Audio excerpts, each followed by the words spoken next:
오늘도 비가 오는 가운데 예배 나오신 여러분들을 환영하고 축복합니다. 더 귀한 것 같습니다. 우리 좌우로 오늘 만나서 더 귀합니다. 네. 바닥에 하나님은 살아계십니다. 하나님은 살아계십니다. 걱정하지 마세요. 아멘. 이런 배은망덕이란 말이 있습니다. 무슨 뜻인지 아시죠?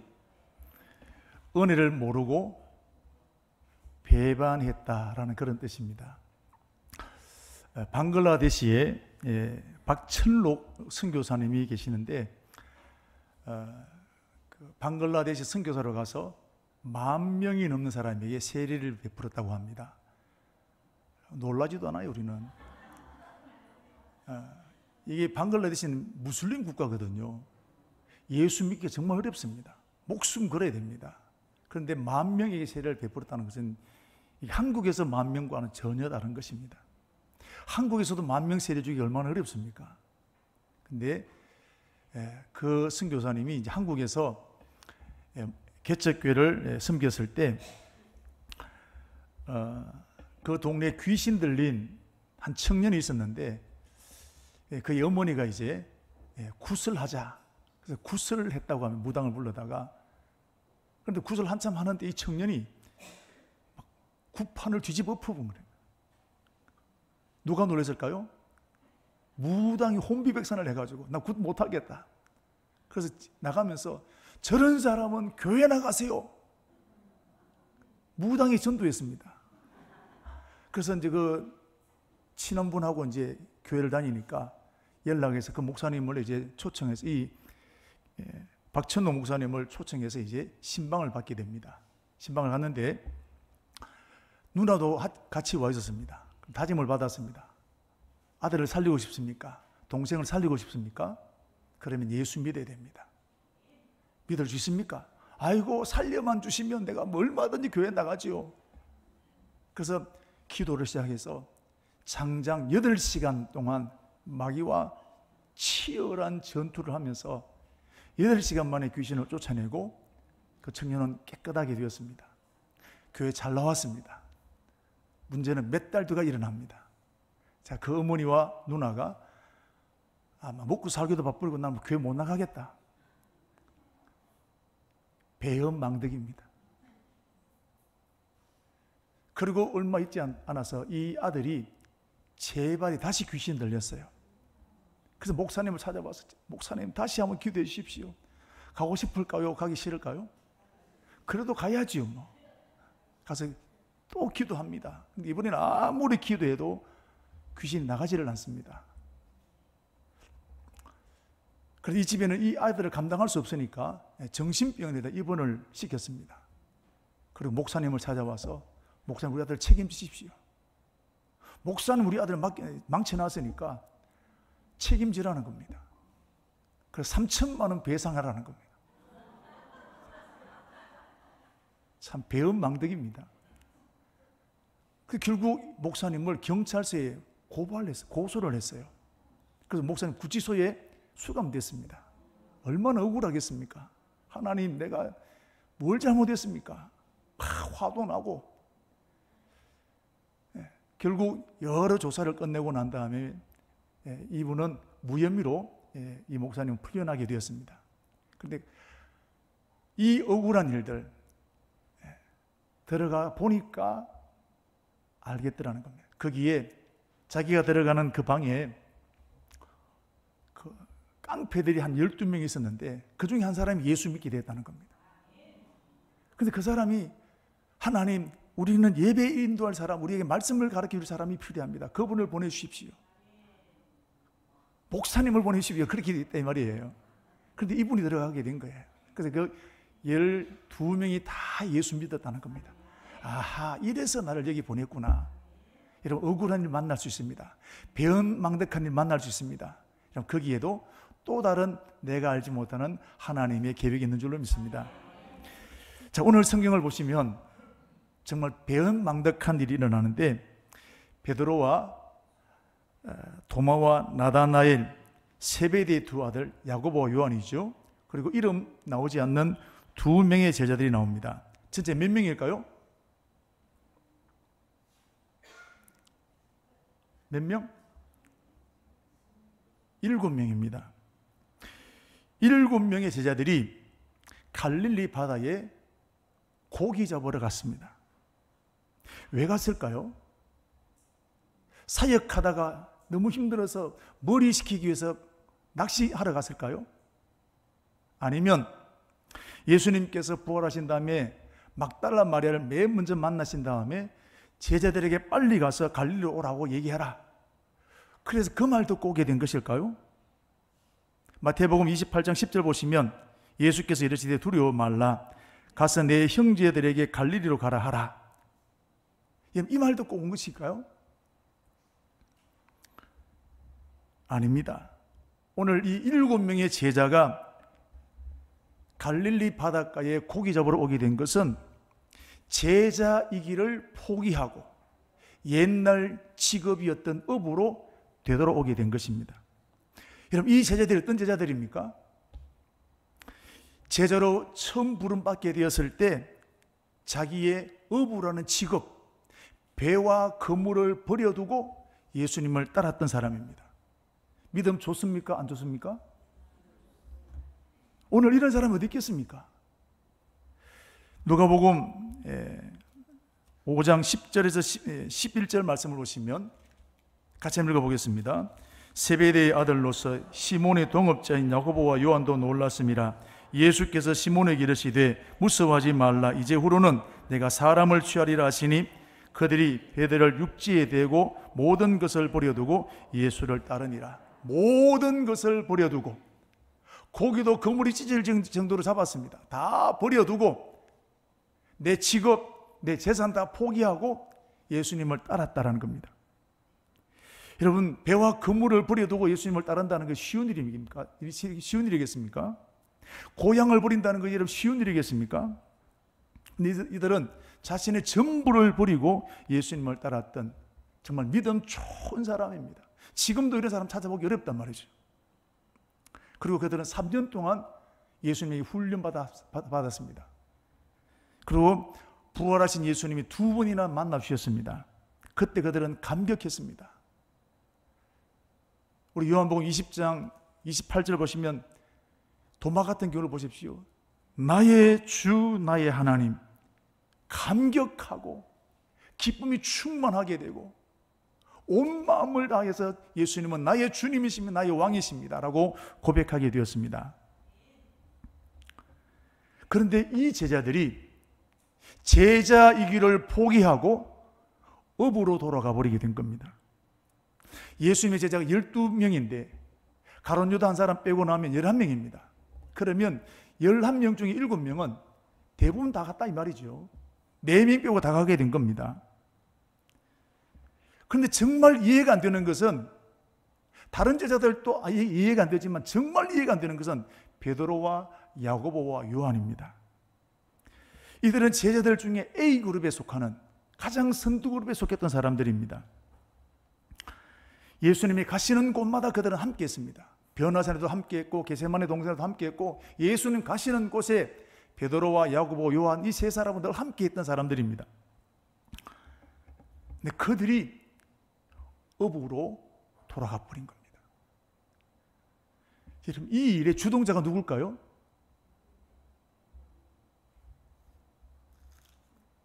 (3절) 말씀 보시면 시몬 베드로가 나는 물고기 잡으러 가노라 하니 그들도 우리와 함께 가겠다 하고 나가서 배에 올랐다. 누가 주동자입니까? 베드로입니다. 여러분, 앞선 사람들, 장로님들, 권사님, 집사님들, 구역장님들 말 조심하셔야 돼요. 내 말 한마디가 다른 사람에게 엄청난 영향을 미치는 거예요. 베드로 한마디 하니까 어떻습니까? 6명이 따라와 버리는 거예요. 따라합시다. 말 조심하자. 말 조심하자. 직분이, 큰 직분을 맡았다는 것은 책임이 크다는 거예요. 영향력이 있다는 겁니다. 오늘 베드로가 말 한마디 하니까 흔들리던 제자들이 6명이 옆줄로 따라가 버리게 된 겁니다. 정말 말 그대로 가장 예수님을 따랐던 베드로가 고기 잡으러 가버렸습니다. 배은망덕입니다. 예수님은 상처받지 않았을까요? 예수님은 배신감 들지 않았을까요? 우리 자녀를 키우면서 부모 여러분, 자식에게 상처 안 받습니까? 구역장 여러분, 구역 식구들에게 상처 안 받습니까? 장로님들, 교인들에게 상처 안 받습니까? 여러분, 다 상처받는 거예요. 하나님은 오늘 우리 때문에 상처 안 받으실까요? 이때 가면 교회 안 나온다 하고 말이지. 기분 나쁘면 교회 안 나오고. 하나님도 여러분 상처 많이 받는 겁니다. 안 들려서 그렇지. 나를 보면 알잖아요. 그럼 도대체 제자들은 왜 이렇게 했을까? 자기들도 아는데 왜 이들은 제자의 길을 포기하고 고기 잡으러 갔을까요? 그건 제자들의 생각이 굳어졌습니다. 제자들은 예수님은 우리가 지금 로마라는 나라로부터 지긋지긋하게 식민지 지배를 당하고 있는데 여기서부터 우리나라를 해방시키고 새로운 나라로 세우실 정치적인 왕을 그들은 기대한 겁니다. 그분이 누구냐? 예수님이라는 겁니다. 그래서 그분이 나를 따라오느라 했습니까? 이분이야말로 이제 우리나라를 새롭게 만들 왕이 될 것이다. 그러니까 여러분 다 버리고 가는 겁니다. 왜? 더 좋은 일이 생길 것 같으니까. 지금 이제 제자들의 관심은 온통 여기 있습니다. 누가 무슨 말을 하든지 이제 곧 나는 예수님이 다시 나라가 오면 나는 국무총리가 되고 장관이 되고 뭐 한지 할 것이다. 그래서 예수님이 예루살렘 쪽으로 오시면서 내가 이제 십자가에 죽고 부활하게 될 것이다 말씀했는데 거기에 관심 하나도 없습니다. 관심 어디 있다고요? 콩밭에 있습니다. 그래서 제자들끼리 싸웁니다. 내가 높으냐? 내가 총리가 될 것이다. 서로 자기 높다는 겁니다. 왜? 그날이 다가왔다 이 말이죠. 심지어 야고보 요한은 어떻습니까? 어머니까지 동원해서 청탁을 하고 있다 이 말이죠. 그런데 제자들의 이런 기대와 달리 예수님은 십자가에 죽으셨습니다. 제자들의 기대가 한순간에 무너졌습니다. 실망이 됐습니다. 나도 죽겠다. 그래서 다 주랭랑을 놓고 아무도 예수님을 지키는 사람이 없었습니다. 그런데 십자가에 죽었던 그 예수님이 다시 살아나셨습니다. 말도 안 되는 일인데 살아나셨습니다. 한 번도 그런 일이 없었는데 예수님이 살아나셨습니다. 그리고 그 예수님을 지금 2번이나 만났습니다. 제자들은 다시 확신을 가지게 되었습니다. 예수님이야말로 우리를 로마로부터 해방시키고 새로운 나라를 만들 것이다. 예수님은 완벽한 지도자다. 자, 예수님 보십시오. 어떤 질병이든지 귀신 들렸던 사람이든지 어떤 질병이든지 예수님은 다 고치셨습니다. 약하고 어려운 사람들 찾아가서 이러면 그들을 세워놔 주셨습니다. 예수님은 실력도 뛰어나지만 인품도 훌륭합니다.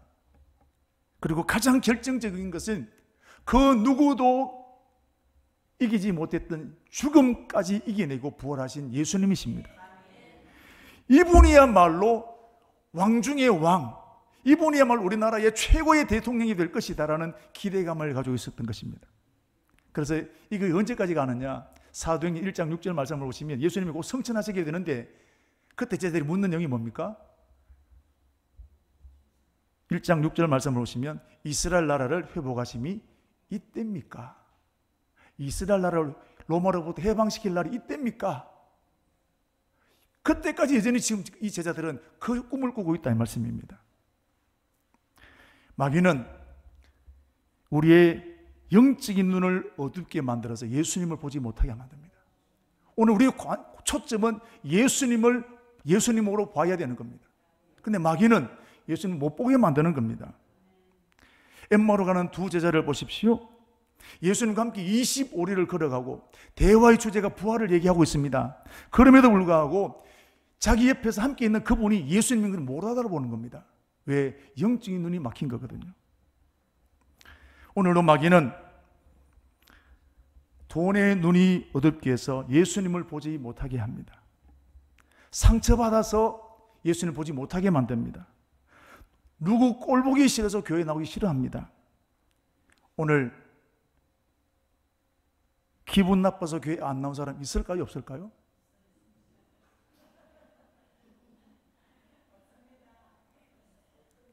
자, 다시 오늘 기분 나빠서 교회 안 나온 사람 있을까요? 없을까요? 모르지. 보십시오. 오늘 우리는 마귀는 이런 여러 가지 감정적인 일들을 건드리고 예수님 못 보게 만드는 거예요. 십자가를 못 보게 만드는 것입니다. 특별히 여러분 이념에 사로잡혀서 십자가를 보지 못하게 만듭니다. 기독교인 중에 안타깝게도 공산주의자가 많고 사회주의자가 많습니다. 공산국가를 만들었던 공산주의 이론을 만들었던 칼 막스도 교인이었습니다. 북한에 있는 김일성도 교회 다녔던 사람이에요. 아버지 어머니가 열심히 교회 다녔고 외할아버지가 목사님이세요. 어렸을 때 이러면 열심히 교회 다녔던 사람입니다. 우리나라에 남로당을 만들어서 나라를 시끄럽게 했던, 그 당시로 보면 김일성보다 훨씬 더 높은 레벨에 있는 박헌영이라는 사람도 서울 성동교회에 열심으로 출석했던 청년입니다. 지금도 이런 기독교인들 중에, 목사님들 중에 이런 이념을 가지고 있는 사람들이 굉장히 많습니다. 제가 카톡을 다 가지고 있거든요. 그 사람들이 모이는 카톡에 제가 가입이 되어서 제가 그분들이 어떤 말을 하는지 제가 다 보고 있습니다. 왜 이런 기독교인 중에서 공산주의자가, 사회주의자가 이렇게 많을까요? 이들은 가난하고 어려운 사람들, 노동자와 사회적인 약자들을 잘 살게 해주고 싶은 겁니다. 얼마나 좋은 얘기입니까? 근데 그 내용이 성경에 있습니다. 사도행전 2장에 보면 가난한 자들을 위해서 자기 재산을 팔아서 가난한 자를 도왔다 말이 나옵니다. 유무상통했단 말이 나오거든요. 그런데 여러분, 이런 일을 하려고 하면 나를 희생해야 됩니다. 내 재산을 팔아야 됩니다. 그런데 이들은 나는 희생하지 않고 내 재산을 팔지 아니하고 가진 사람들, 지주들, 부자들, 사장들의 것을 빼앗아서 나눠주는 것이 평등이다. 나눠주는 것이 우리 임금을 착취했기 때문에 그것을 빼앗는 것이 정의라고 생각합니다. 그래서 이 일을 위해서는 폭력을 써도 괜찮다. 특별히 이 일을 위해서는 권력을 잡아야 된다는 겁니다. 그러기 위해서는 이 과정에 거짓말하는 것도 괜찮다는 겁니다. 그런데 논리가 그렇다는 말씀입니다. 보십시오. 성경에서 시작하게 되었지만 전혀 반성경적인 일을 벌이고 있습니다. 그래서 여러분, 공산주의 국가는 기독교를 박해합니다. 왜요? 자기가 가짜인 걸 알거든요. 교회가 들어오면 자기들이 무너진 것을 알기 때문에 공산주의 국가는 교회의 씨를 말리게 됩니다. 그래서 공산주의가 이름 들어가는 나라마다 보십시오. 농민이나 노동자들이나 이런 사람들을 통해서 선동과 혁명을 일으키게 됩니다. 이때 엄청난 사람들이 죽어갑니다. 소련에는 400만 명이 죽었습니다. 중국이 공산화될 때 300만 명이 죽었습니다. 북한에서 수많은 사람들이 죽었습니다. 어떤 사람 죽일까요? 죽이는 이름이 적폐청산합니다.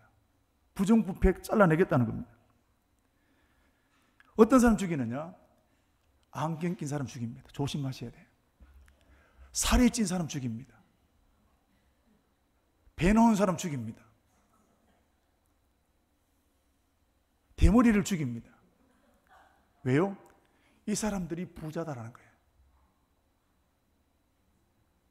노동자, 농민들이 잘 살아야 돼. 이 사람들을 다 우리를 억압시키고 우리를 못 살게 그랬으니까 이 이 사람들을 죽여야 된다는 겁니다. 거기에 홍위병들이 동원됩니다. 어린아이들을 동원합니다. 어린아이들이 하나님 꼽히면 물불 가리지 않고 달려들게 됩니다. 캄보디아의 킬링필드가 바로 그런 케이스입니다. 여러분, 이념, 아무것도 아닌 것처럼 보이지만 이념이 얼마나 무서운지를 보게 됩니다. 그런데 이 칼 막스의 공산주의 이론을 현실 정치에 실현시킨 사람이 누구냐면 소련의 레닌이라는 사람입니다. 레닌은 1917년에 볼셰비키 혁명을 일으켜서 러시아를 공산화시켰습니다. 그래서 주변 나라 전체까지 이런 공산화시키게 되었는데, 그래서 소비에트 연방공화국이라는 이름을 걸었어요. 그래서 줄여서 소련이랍니다. 소련이라는 뜻이 그냥 나라 이름이 아니라 소비에트 연방공화국이, 이 나라가 얼마나 되느냐? 15개 나라가 됩니다. 그때 여러분 공산국가가 된 나라를 보십시오. 우즈베키스탄, 우크라이나, 벨라루스, 아제르바이잔, 아르메니아, 에스토니아, 카자흐스탄, 키르기즈스탄, 조지아, 투르크메니스탄, 몰도바, 라트비아, 리투비아 15개 나라가 공산화되었습니다. 그리고 유럽에 있는 폴란드나 체코슬로바키아나 흥가리나 루마니아나 유고슬라비아, 불가리아, 알바니아 등 9개 나라도 공산화 다 시켜버렸습니다. 이 과정에서 아까 말씀드린 대로 부자들이라고 생각되는 사람들 다 숙청시키는 겁니다. 놀라운 한 가지가 있습니다. 지금 보십시오. 저 붉은 저것이 다 여러분 그 당시에 소비에트 연방공화국 공산화된 나라입니다. 소련보다 더 큰 나라가 없었습니다. 지구의 6분의 1이다 이런 공산주의 국가가 되었습니다. 그런데 보십시오. 러시아에서 그 일대, 그리고 중국까지, 북한까지 공산화되었습니다. 그런데 공산화되지 않는 딱 한 나라가 있습니다. 어디일까요? 대한민국입니다. 나라가 크기를 합니까? 대한민국 한번 보십시오. 밀고 늘으면 끝납니다. 그런데 대한민국은 공산화되지 않았습니다. 우리나라 국방력이 좋아서 그랬을까요? 하나님의 특별한 계획이 있는 나라입니다. 이게 대한민국입니다. 우리가 동의하든 동의하지 않든 대한민국은 그런 나라라는 것입니다. 이 나라를 통해서 하나님은 세계에 하나님 살아계신 것을 보여주기를 원하시는 것입니다. 여러분, 오늘 우리가 그 자리에 서 있는 저와 여러분은 이 주인공이라는 것입니다. 그런데 1991년에 이 거대한 소비에트 연방공화국이 70년 만에 무너졌습니다. 공산주의 이론이 잘못됐다는 것이 증명되어진 것입니다. 그런데 마귀는 그럼에도 불구하고 포기하지 않습니다. 사회주의라는 이름으로 옷을 받고 있고 계속해서 여러분 이 일을 주장하고 있습니다. 지금도 여러분 전 세계를 보면 우리나라도 마찬가지입니다만은 인권, 자유, 평등을 굉장히 강조합니다. 얼마나 좋은 말입니까? 인권, 자유, 평등. 그런데 이것은 성경이 말하는 자유와 인권과 평화가 아닙니다.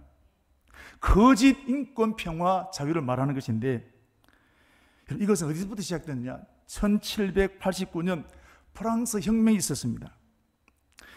프랑스 혁명은 사회주의 사람들이 성지처럼 여기는 가장 중요한 시민혁명이라고 말을 합니다. 그런데 이것은 이 프랑스 혁명은 하나님으로부터 해방되는 것, 하나님으로부터 자유를 누리는 것, 하나님 없는 세상을 만드는 것입니다. 하나님 없이 내 마음대로 하는 것이 자유와 인권이라는 것입니다. 그래서 동성애를 반대하는 것이 뭐랍니까? 인권을 타람한다는 겁니다. 성전하는 자들을 차별하는 것은 자유를 무시한다고 말을 합니다. 낙태, 여인의 권리라고 말을 합니다.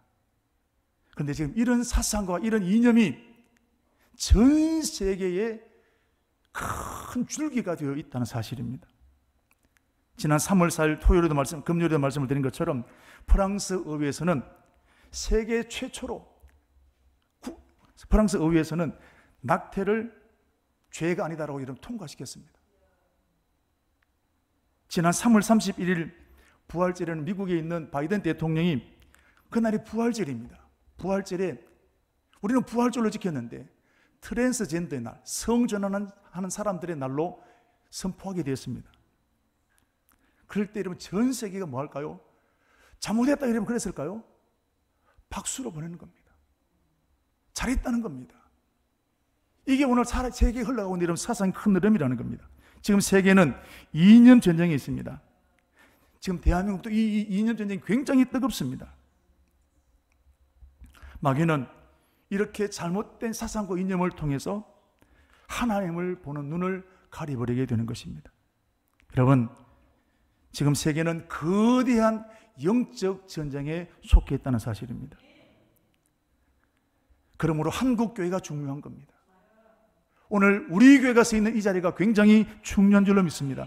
오늘 저와 여러분들은 눈을 떠서 이것을 볼 수 있게 되기를 주 이름으로 축복합니다. 이것을 봐야 기도할 수 있는 거예요. 이게 볼 수 있는 눈을 가져야 안타까운 마음을 가지게 되는 거예요. 새가 흘러가는 게 아니란 말이죠. 뉴스를 볼 때 이런 관점을 가지고 봐야 기도할 제목이 나오게 되는 것입니다. 지금 제자들은 예수님을 로마로부터 해방시켜 주실 정치적인 왕으로 철석같이 믿고 있습니다. 그런데 예수님은 2번 찾아오시고 난 다음에 안 오시는 거예요. 이제 새로운 나라를 만들려고 하면 자주 만나서 회의를 해야 됩니다. 대통령 당선되어지면 인수위원회를 만들어서 회의를 매일같이 해야 되지 않겠습니까? 22대 국회가 이제 국회의원수 뽑혔습니다만은 당선자들 미리부터 모여서 여러분 회의해야 되지 않겠습니까? 그런데 예수님은 새로운 나라를 만들어야 되는데 아무 연락이 없습니다. 침묵하시는 겁니다. 제자들은 초조해지기 시작합니다. 내일은 오시겠지. 일주일 뒤는 오시겠지. 10일 뒤는 오시겠지. 15일 뒤는 오시겠지. 안 오시는 겁니다. 그와 반대로 로마 군인들은 제자들을 체포하기 위해서 이렇게 혈안이 되어 있습니다. 예수님이 부활했다는 그 얘기는 제자들이 헛소문을 퍼뜨린다. 그래서 제자들을 잡아야 된다. 그래서 눈에 불을 켜고 지금 제자들을 잡으려고 다니고 있습니다. 그 포위망이 점점 자기를 향해서 좁혀오는 것이 느껴지는 겁니다. 기다리는 예수님은 오지 아니하고 로마 군인들의 포위망은 점점 자기에게 좁혀옵니다. 압박감이 느끼는 겁니다. 숨을 쉴 수가 없습니다. 그래서 제자들은 제자의 길을 포기하고 갈릴리 읍으로 돌아가 버리게 된 것입니다. 자, 제자들 어떻게 되었을까요? 읍으로 성공했을까요? 오늘 읽었던 말씀 보십시오. 한 마리도 잡지 못했습니다. 3절 보신 그날 밤에 아무것도 잡지 못했다 그랬습니다. 집이 지긋지긋하다고 집 떠나면 어떻게 될까요? 돈 때문에, 사람 때문에 교회 싫다고 여러분 교회 떠나면 어떻게 될까요? 더 고통스러워지는 겁니다. 여러분 이때 부르고 싶은 노래가 있습니다. 뭘까요? 나를 버리고 가시는 님은. 예수님 한 마리도 못 잡았니 제자들 보고 이러면 속이 고소하지 않겠습니까? 나를 버리고 그 인간이 이러면 잘못되면 안타까워하겠습니까? 저절로 이런 노래가 나오지 않겠습니까? 여러분 하나님 없는 노동자 농민들이 잘 살고 싶은 나라를 만들고 싶었던 공산주의 노동자 농민들이 더 힘들어졌습니다. 황성준이라는 문화일보 논설위원이 있는 이분이 공산주의자였습니다. 러시아 유학까지 갔습니다. 가보니까 계란 하나 사려고 여러분 50m, 100m 줄을 서고 있는 겁니다. 사회주의가 이게 뭐냐라는 거예요. 회의를 느낍니다. 돌아와서 전향을 합니다. 결국 공산주의는 70년 만에 소비에트 연방이 완전히 해체되는 것을 보게 됩니다. 여러분, 지금 우리나라와 전 세계에 유행병처럼 번지고 있는 하나님 없는 사회주의 건설 반드시 무너지게 될 줄로 믿습니다. 이기는 것처럼 보이지만 반드시 무너지게 될 것입니다. 그런데 여러분, 예수님 이렇게 배은망덕했던 이 제자들을 다시 찾아가신 거예요. 1절 말씀 보시면 그 후에 예수께서 디비랴 호숫가에 또 제자들을 자기에게 나타나셨다 그랬습니다. 여러분, 상처 준 사람 찾아가고 싶습니까? 상처 준 사람과 밥 먹고 싶으세요? 꼴도 보기 싫지. 저기 오면 삥 돌아서 가고 그러지 않습니까? 나는 저분은 못 봐도 나는 보면 어떻습니까? 돌아가겠단 말이죠. 상처 준 사람 만나기 이렇게 싫어한단 말이죠. 예수님은 만나고 싶었을까요? 찾아가고 싶었을까요? 그런데 예수님은 찾아가셨습니다. 왜요? 이게 사랑이라는 겁니다. 사랑은 말로 되는 게 아니에요. 말로는 얼마든지 다 할 수 있습니다. 우리는 외국에 있는 사람들 다 사랑할 수 있잖아요. 그런데 옆에 사람 사랑 못 하잖아요. 왜? 힘들거든. 사랑은 뭐냐? 아프게 한 사람 손 내미는 것이 사랑입니다. 나를 희생하는 것이 사랑입니다. 나를 포기하는 것이 사랑입니다. 사랑할 수 없는 것을 사랑하는 것이 사랑입니다. 여러분, 자식을 키울 때 부모는 어떻습니까? 사랑하고 싶을 때만 사랑하시나요? 속을 끓이고 사고치고 다른 사람들 손가락질 하게 될 때에도 포기하지 않고 책임지는 것이 부모의 사랑 아니겠습니까? 여러분, 만약 자식이 사고칠 때마다 부모는 야, 이제 나는 못하겠다 포기해버렸다면 아마 세상 벌써 망했을 거예요. 여러분, 그래도 사랑하는 것이 부모의 사랑입니다. 우리 하나님은 우리를 사랑하시는데 끝까지 사랑한다 그랬습니다. 요한복음 13장 1절 보면 자기 사람들을 사랑하시되 끝까지 사랑하시니라. 여러분, 끝까지란 말이 뭡니까? 내가 잘할 때, 사랑받을 때만 사랑하는 것이 아니라 오늘 제자들처럼 배은망덕하고 순종 안 하고 그럼에도 불구하고 끝까지 사랑하는 것이 이게 끝까지 사랑입니다.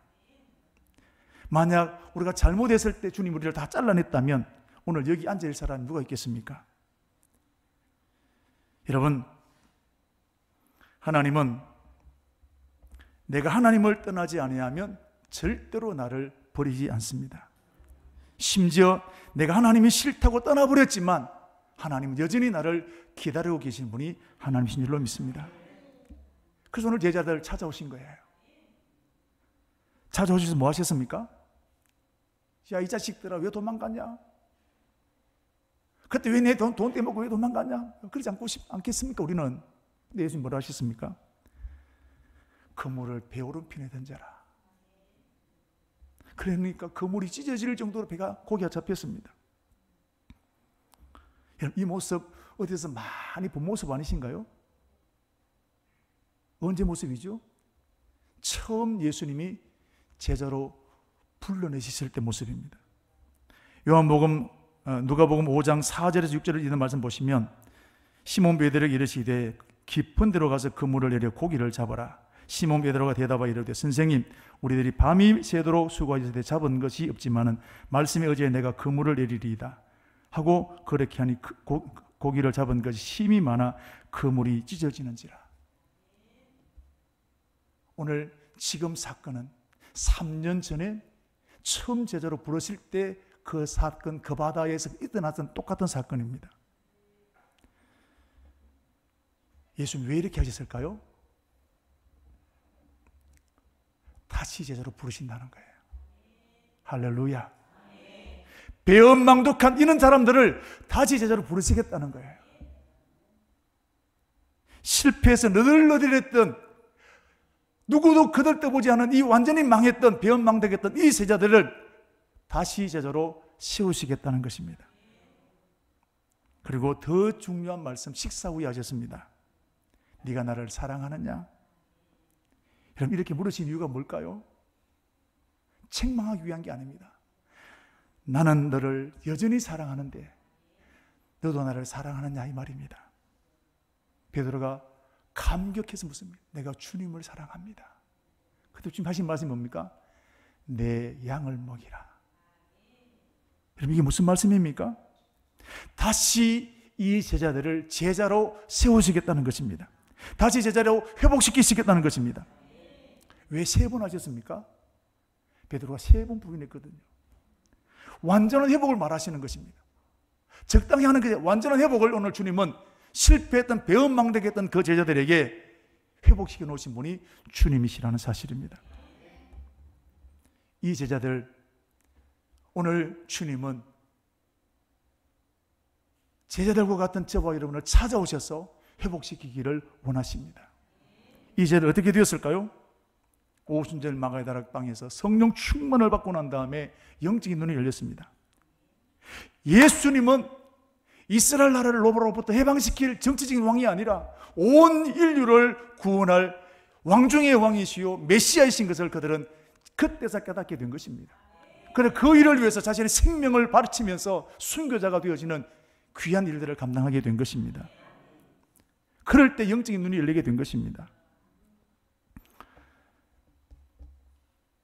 제자들을 찾아오신 그 예수님은 오늘 저와 여러분을 찾아오셨습니다. 저와 여러분 중에 낙심된 분 있으십니까? 가슴이 다 무너져 보는 분 있으십니까? 시험에 빠져서 일어설 힘이 없는 분 있으십니까? 정치적인 이념 때문에 한 발자국 나가지 못한 분 있으십니까?